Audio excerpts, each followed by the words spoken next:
महाराष्ट्र सरकारचं नागपूरमध्ये हिवाळी अधिवेशन सुरू आहे। अगदी 2च दिवस या अधिवेशनाला शिल्लक आहेत आणि या अधिवेशनामध्ये राज्यामधील विविध मुद्द्यांवरून सत्ताधारी आणि विरोधक यांच्यामध्ये आरोप प्रत्यारोप देखील सुरू आहेत।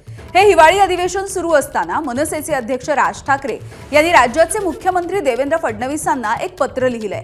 राज्यामधील लहान मुलं पळवण्याच्या टोळ्यांच्या संदर्भात आणि लहान मुलं बेपत्ता होण्याच्या वाढत्या प्रमाणाच्या बाबत राज ठाकरे यांनी काही गंभीर असे प्रश्नही उपस्थित केले।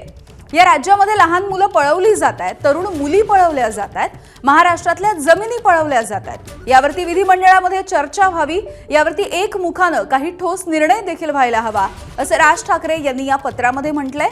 त्यांनी एक्स पोस्ट देखील केली आहे।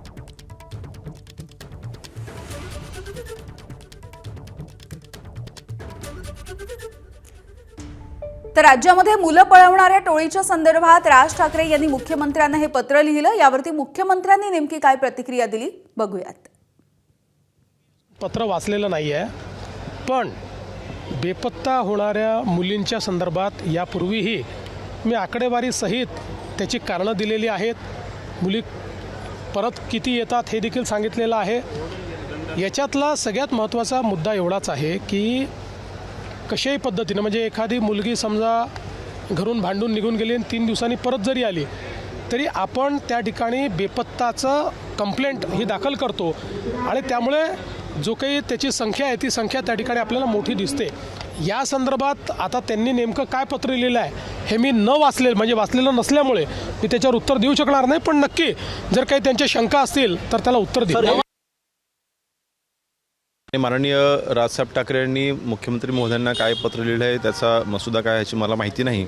शेवटी काही अल्पवयीन मुलं आहेत, काही अल्पवयीन मुली आहेत, त्यांना शोधण्याकरता देखील आपली जी टीम्स असतात ते अग्रेसिव्हली काम करत असतात आणि मला वाटतं ह्या विषयाकडे माननीय मुख्यमंत्री महोदयांनी देखील अतिशय गांभीर्याने लक्ष दिलेलं आहे। त्यांनी देखील गंभीर सूचना ह्या संबंधित अधिकाऱ्यांना देऊन या सर्व मुलांना आपण शोधलं पाहिजे की ते ज्या मोहिमा आहेत त्या अग्रेसिव्हली आपण भविष्यात देखील केल्या पाहिजेत असं सूचना दिलेल्या आहेत।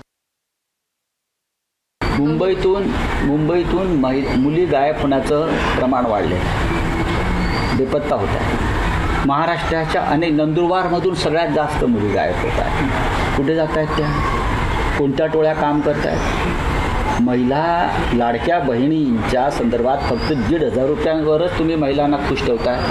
महिलांवर अत्याचार होत आहेत, महिला पळवल्या जात आहेत, पलायन केलं जात आहे, मुली पळवल्या जात आहेत। त्याच्यावर कधी फडणवीस आणि मिनते बोलत नाही। फक्त लाडकी बहीण आणि 1,500 रुपये हाच त्यांचा अजेंडा आहे। या विषयावर बोला। मुंबईतून मुली का गायब होत आहेत, कोणती टोळी इथे काम करते आहे, त्याच्यावर जरा फडणवीस तोंड उघडा। एबीपी माझा, उघडा डोळे बघा नीट।